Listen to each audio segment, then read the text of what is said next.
Hello everyone, welcome back. दोस्तों, आज की इस वीडियो में जिस फिल्म के बारे में एक्सप्लेन करने जा रही हूँ उस फिल्म का नाम है बियॉन्ड द रिच।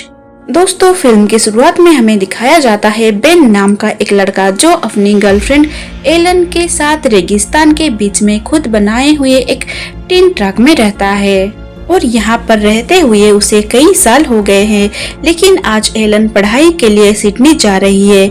उसे छोड़कर बेन भी जा सकता है उसके साथ, लेकिन उसे यहाँ पर रहना अच्छा लगता है। उसे ये जगह पसंद है। जाते जाते वो उसे खुद की एक बंदूक देता है और कहता है कि अगर उसे कभी भी कुछ डर महसूस हो तो ये इस्तेमाल कर सकती है। एलन के जाने के बाद बेन काफी अकेला महसूस करता है, लेकिन उसके पास काम है जिसे करने के लिए वो निकल जाता है। असल में वो एक गाइड है इस एरिया का। यहाँ पर जितने भी शिकारी आते हैं वो उन्हें गाइड करता है और उनकी शिकार करने में भी मदद करता है और ऐसा करने के बदले उसे ठीक ठाक पैसा भी मिल जाता है और यही उसका काम है। और आज वो शरीफ के पास जाता है जो उसे बताता है कि एक मेडिक नाम का आदमी तुमसे मिलने के लिए आ रहा है। उसे किसी गाइड की जरूरत है, इसलिए मैंने तुम्हारा नाम आगे रखा है। अब वो उसका इंतजार करने लगता है। तभी एक आदमी सूट बूट में वहाँ पर आता है और वहाँ लगी मिसिंग पोस्टर को देखने लगता है, जिसके बाद उसकी मुलाकात बेन से होती है। तो दोस्तों, मेडिक असल में एक मिलीनियर होता है। वो लॉस एंजल्स में रहता है जहाँ पर उसका फैला हुआ काफी बड़ा बिजनेस है। लेकिन आज वो यहाँ पर एक रेगिस्तानी बुल की तलाश में आया है जिसे ढूंढ पाना और फिर मार पाना बहुत ही मुश्किल होता है। लेकिन उसे ये कहना है कि इसके बदले में वो बेन को दिन के $1000 देने का वादा भी करता है। और ये सुनकर बेन काफी खुश होता है क्योंकि इतने पैसे आज तक किसी ने कभी उसको नहीं दिए। अब वो उसे लेकर अपनी कार के पास आता है, लेकिन मेडिक खुद की जो वैगन कार लेकर आया था जिसे लेकर वो उस रेगिस्तान में जाना वाला था, उसने खुद की राइफल भी ली है, जिसे देखकर बेन थोड़ा हैरान हो जाता है क्योंकि आमतौर पर शिकारी इस राइफल का इस्तेमाल नहीं करते क्योंकि ये राइफल बहुत ही महंगी होती है और इसकी गोलियां भी ज्यादा महंगी होती है। लेकिन बेन समझ जाता है कि ये आदमी कुछ ज्यादा ही अमीर है, इसलिए उसके साथ पंगा लेना भी ठीक नहीं है। इसके बाद वो दोनों निकल जाते हैं उस जगह के लिए जहाँ पर हर एक प्रोफेशनल शिकारी अपना फ्री टाइम बिताने के लिए आते हैं और खुद की शौक को पूरा करते हैं। इस जगह पर शिकार करना इलीगल नहीं है, लेकिन बस उनके लिए जिनके पास लाइसेंस है और जिनके पास लाइसेंस नहीं है बाकियों के लिए ये गैर कानूनी है। अगर उनके पास लाइसेंस नहीं है तो उन्हें जेल भी हो सकती है। अब बेन को इस जगह के बारे में अच्छे से पता होता है, तो वो उससे लेकर वही जाता है जहाँ पर उस रेगिस्तानी बुल की मिलने की ज्यादा संभावना होती है। लेकिन वहां पहुंचते पहुंचते अंधेरा हो जाता है और वो लोग वही रात गुजारते हैं और साथ में कुछ बात भी करने लगते हैं, जिसमें मेडिक एलन के बारे में पूछता है तो बेन कहता है कि वो कॉलेज के लिए सिटी गई है। तो मेडिक पूछता है कि अगर वहां उसे कोई लड़का पसंद आ गया, पर बेन इस बात से इनकार कर देता है क्योंकि उसे एलन पर पूरा भरोसा है। अब दोनों एक दूसरे के परिवार के बारे में जानना चाहते थे, जहां हमें पता चलता है कि बेन के डैड भी यहीं पर गाइड का काम किया करते थे। लेकिन एक दिन जब वो अपने परिवार को घुमाने के लिए दूर ले आए तो उनकी कार खराब हो गई।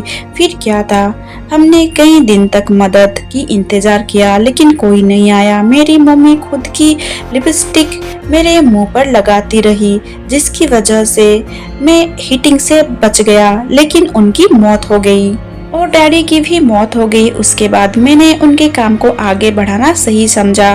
तो मेडिक उसकी ये स्टोरी सुनकर चुप हो जाता है और फिर दोनों लोग सोने के लिए चले जाते हैं। पर थोड़ी ही देर बाद मेडिक उठ जाता है और बेन को भी उठा देता है और दोनों कॉफी पीते हैं, फिर निकल जाते हैं शिकार के लिए। बेन उसे लेकर चलता रहता है और तभी मेडिक अनजानी जगह पर शूट करने लगता है। उसे ये समझ आता है कि ये अभी नौसिखिया है, इसे यहाँ की रूल्स के बारे में नहीं पता। बेन उसकी लाइसेंस के बारे में पूछता है क्योंकि उसे डाउट था कि इसे कैसे लाइसेंस मिल सकता है। वो बताता है कि उसे बहुत सारी ट्रॉफीज जीती है और उसके पास बहुत सारा पैसा है, तो उसे लाइसेंस की जरूरत नहीं है। बेन का डाउट यहाँ पर सही निकलता है कि बिना लाइसेंस के यहाँ पर आ गया है, लेकिन मेडिक उसे कुछ पैसे देता है और कहता है कि तुम्हारा जो काम है वो तुम्हें करना चाहिए, उसके लिए मैं तुम्हें ये पैसे देता हूँ। वो असल में उसका मुंह बंद करवाने के लिए पैसा का लालच दे रहा होता है। बेन को भी पैसे की जरूरत थी, इसलिए वो एक्सेप्ट कर लेता है और फिर दोनों एक चोटी पर जाकर लेट जाते हैं, जहाँ से बेन अपनी दूरबीन से देखना शुरू करता है कि कहीं कुछ दिखाई तो नहीं दे रहा है। पर बहुत देर हो जाती है, कुछ भी उन्हें मिलता नहीं है। तो मेडिक बार बार कुछ ना कुछ बीच में बोलता रहता है, जिससे कि बेन का कंसंट्रेशन बिगड़ने लगता है और इसी वजह से वो उसे चुप रहने को बोलता है और तभी वो किसी अनजान चीज पर शूट कर देता है, जबकि वहां पर कुछ भी नहीं था। अब वो दोनों वहां पर भागते हुए जाते हैं तो बेन देखता है कि वहां पर एक लोकल शिकारी जिसका नाम जॉन है वो मरा पड़ा है। असल में मेडिक ने एक इंसान का शिकार कर दिया था और वो भी वहां का लोकल था। अब बेन को लगता है कि शायद इसमें जान बची हुई है, इसलिए वो फौरन मदद के लिए कार के पास आता है। इधर मेडिक को लगता है कि उसने कहीं गलती कर दी है, इसलिए वो फौरन अपने साथी को कॉल लगाता है और उसे इस चीज के बारे में बताता है और कहता है कि उसे कुछ आइडिया है वो इस समय क्या करे, वरना वो फंस सकता है। तो उसका साथी कहता है कि तुम उस पर एक और गोली चला दो, लेकिन बेन की बंदूक से वो ऐसा ही करता है, जिससे कि वो शिकारी पूरी तरह से मर जाता है। अब जब वहां पर बेन वापस आता है तो देखता है कि एक और गोली चली है। वो समझ जाता है कि ये काम मेडिक का है, तो उस पर चिल्लाने लगता है। तो मेडिक उसे चुप कराते हुए कहता है कि इसे सिर्फ मैंने ही नहीं बल्कि तुमने भी मारा है, क्योंकि गोली तुम्हारी भी बंदूक से चली है। ये सुनकर बेन हैरान हो जाता है कि कोई इंसान ऐसे कैसे कर सकता है, वो उसे जान से कैसे मार सकता है, लेकिन वो समझ गया था कि ये उससे खुद को बचाने के लिए किया। अब मेडिक उसे ऑफर देता है कि वो उसे एक अच्छी यूनिवर्सिटी में पढ़ाने के लिए भेजेगा जब तक वो ग्रेजुएशन नहीं कर लेता, और तब तक 1 साल में वो उसे $1,00,000 भी देगा उसके खर्च के लिए, अगर वो ये बात किसी को ना बताए। अब आपको लग रहा होगा कि बेन मना कर देगा, तो ऐसा नहीं है, वो हाँ कर देता है। जिस दिन एलन गई थी उसी दिन वो उसी सोच में था कि कैसे भी करके उसे कॉलेज में पढ़ना है और उसे भी एक अच्छी यूनिवर्सिटी में जाना है ताकि वो उसके काबिल बन सके। अब वो हाथ मिला लेता है और ये डील डन हो जाती है। इसके बाद तो वो सबसे पहले जॉन की लाश को वही पत्थर में दफन कर देते हैं। उसके लिए कुछ अच्छे वर्ड्स भी कहते हैं उसकी याद में। तभी वहां पर आकर मेडिक कहता है कि चलो हमें आगे चलना है। वो लोग आगे जाते हैं, लेकिन यहाँ मेडिक पीने वाली पानी से मुंह धुलने लगता है, जो कि बेन को पसंद नहीं आता, क्योंकि ऐसी जगह पर पानी की अहमियत एक वही इंसान समझ सकता है जो कि ऐसे जगह पर फंसा हो। वो मेडिक को बिजी देखकर इसका फायदा उठाना चाहता है और जाकर धीरे से एक इमरजेंसी मैसेज देने की कोशिश करता है, लेकिन मेडिक इतना भी बेवकूफ नहीं है।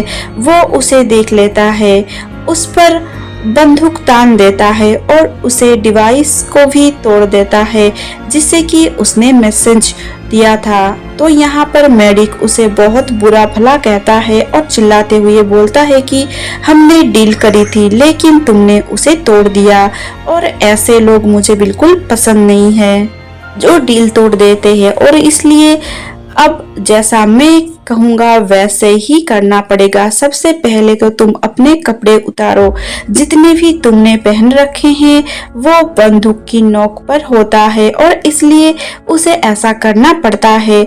उसके बाद वो ऐसे नंगे पैर खुद को घर जाने को कहता है, लेकिन बेन ये नहीं कर पाएगा क्योंकि उसके पास मैप नहीं है और इतनी नमी में बिना पानी के कोई भी आदमी आधे घंटे तक भी चल नहीं सकता है। लेकिन उसकी बात मानने के अलावा कोई चारा नहीं है।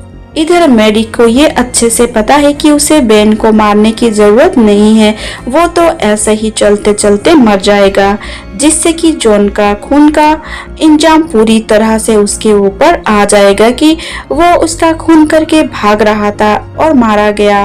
अब बेन उसे रेगिस्तान में लगे बिजली की खंबे के सहारा ही आगे बढ़ाने लगता है। उस पर लिखे नंबर को फॉलो करता है। ऐसा लग रहा था कि जैसे उसे किसी खास नंबर की तलाश हो। पीछे से मेडिक उसे देख रहा होता है और उसका हर कदम पर उसकी नजर होती है। बेन जब 277 नंबर वाला टावर पर पहुंचता है तो उसे कुछ याद आता है कि जैसे किसी ने यहाँ पर उसके लिए कुछ छोड़ा हो। अपनी स्पीड को तेज कर देता है और भागना शुरू करता है और जाकर एक पहाड़ी के उस पार छलांग मारता है, जिसे देखकर मैडिक भी हैरान हो जाता है कि आखिर वो करना क्या चाह रहा था। वो फौरन उसके पीछे जाता है, लेकिन तब तक बेन वहां से गायब हो चुका था।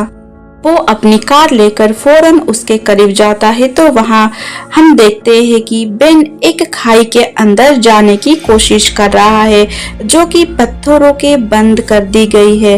लेकिन वो जैसे तैसे उसको अंदर से घुस जाता है और तभी बाहर से कोई इन पत्थरों को गिरा देता है, जिसकी वजह से रास्ता पूरी तरह से बंद हो जाता है। अब बेन अंदर ही रह जाता है, लेकिन यहाँ हमें पता चलता है कि यह जगह असल में कोई खाई नहीं बल्कि किसी का बनाया हुआ एक खुफिया बंकर है, जो कि उसने खुद को छुपाने के लिए बनाया था। और वो शख्स कोई और नहीं बल्कि जॉन ही होता है। इसलिए बेन को इस जगह के बारे में पता था क्योंकि वो उसके साथ बचपन से रहा है। अंदर जाने पर वो सबसे पहले तो पानी पीता है, जिसके बाद वो थोड़ा और अंदर जाता है। उसे वहाँ पर एक लड़की की बहुत सारी फोटोज मिलती है, जो कि शायद जॉन की वाइफ की होगी। उन फोटोज के पीछे उसे एक मैप भी मिलता है। उसके साइड में उसे जॉन की लगाई हुई एक फोटो दिखाई देती है, जो असल में उसकी और जॉन की साथ में थी। ये देखकर वो थोड़ा इमोशनल हो जाता है और उसे सॉरी भी कहता है कि उसकी जान वो बचा नहीं पाए। तभी हम देखते हैं कि वहां पर किसी की आहट सुनाई दे रही होती है, असल में दूसरे वाले एग्जिट गेट से आ रही है। तभी वेन फौरन उसे मैप को छुपा लेता है और भागने लगता है, तो वो आहट असल में किसी और की नहीं बल्कि मैडिक की होती है, जो उसका पीछा करते करते यहाँ तक आ गया था। उसे पता था कि जॉन यहीं पर है, इसलिए वो उसे बंकर में कुछ बॉम्ब को लगा देता है और भाग जाता है। जब मेडिक अंदर आता है और उसे ढूंढने की कोशिश करता है, लेकिन तभी वो बम फटता है। वो जगह पूरी तरह से तबाह हो जाती है। लेकिन बेन जैसे तैसे करके बाहर आ चुका था, लेकिन अब उसके पास शूज आ गए थे, जिसे पहनकर वो आगे जा सकता है। पहले ऐसे पैदल चलने की वजह से उसके पैर पर छाले आ जाते हैं, पर आगे जाने से पहले उसका सामना फिर से मैडिक से हो जाता है। उसे कहता है कि तुमने अंदर से जो भी कुछ सामान लिया है लाओ मुझे दे दो, लेकिन वो अपनी जेब दिखाते हुए कहता है कि मैंने कुछ भी नहीं लिया। वो उसे झूठ बोलता है। फिर मेडिक कहता है कि ठीक है, तुम्हें अपने घर जाना है ना तो जाओ, लेकिन मेरी आंखों के सामने रहते हुए अगर तुम हल्का सा भी ओझल हुए तो अगली गोली तुम्हें लगेगी। अब वो मान जाता